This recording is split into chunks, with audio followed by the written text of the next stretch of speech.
what does the current economic landscape on the African continent mean for at least those who are lucky enough to be employed? What does it mean to their remuneration negotiations? Or how do companies even manage all this when their revenues are actually much lower? Joining us to discuss from Johannesburg is Vumile Msweli. She's the CEO of Hesed Consulting and, of course, an award-winning career coach. Vumile, good afternoon to you. Thank you so much for joining us. So I got to ask you, how can employers, I guess, ensure salary payment practices remain fair and competitive in the current economic climate? Thank you so much, Rotis, from a very chilly Johannesburg. So, in essence, I think the first step is doing a little bit of market research and benchmarking. Often as organizations, we are looking at benchmarking within our own sectors and against our competitors, but we're not really looking at what are the trends globally. So making sure that we are doing our research and making sure that we are actually competitive. Of course, we have to do regular salary reviews and adjustments, but often as organizations, we're concerned that this means remuneration from a financial perspective only, not looking at other things that we potentially could actually give to our employees, which are non-financial benefits, which in essence enhance the overall employee experience by offering something that's non-financial, yet still is able to draw loyalty and high performance from our employees. All right, so I guess talk to us about the strategies. So what strategies can employers implement to, I guess, balance fiscal stability of their business while meeting the evolving needs and expectations of the employees? The first is performance-based promotions. So looking at who in our organization is currently adding value that should no longer be sitting in a particular band is the first step there.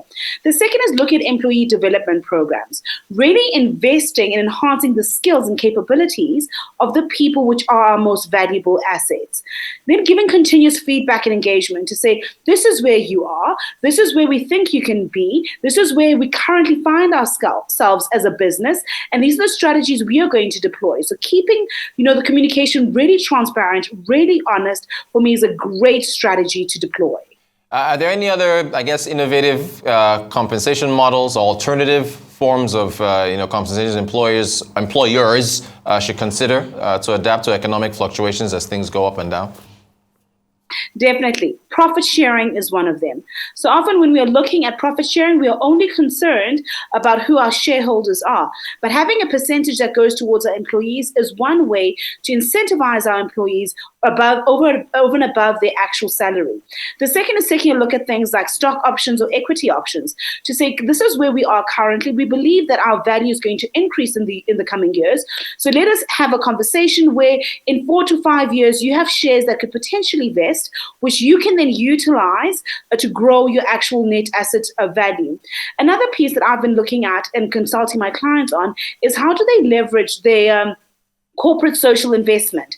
So of course you're giving money to people in orphanages, you're giving bursaries, but as opposed to giving that to people outside of your organization, how about you help members of the families of your employees? So you've got a junior staff member, perhaps a driver whose daughter needs to go to school. How about you counter that by actually giving them and paying for that education? So you're still doing good for the community, but you're bringing it a little bit closer to home.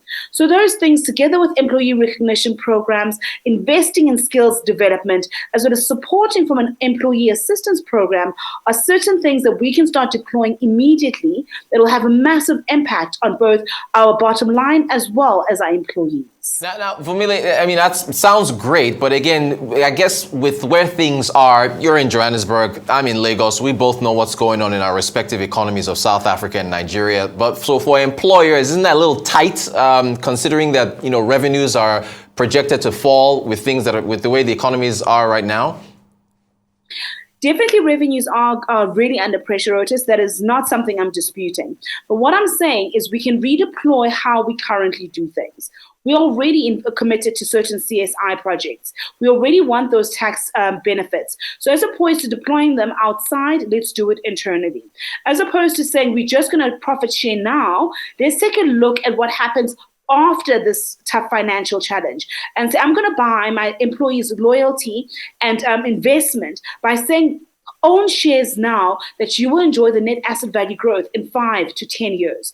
So these are simple things that we can start doing now that are not necessarily going to cost us more, but can actually increase our productivity, increase our employee loyalty and our staff retention.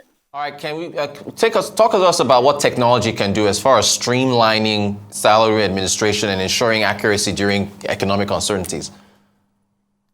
So the first thing that, of course, technology is doing is leveraging things like how are we self-servicing? So, of course, we want to reduce our costs. So self-service and leveraging things like AI become very, very important.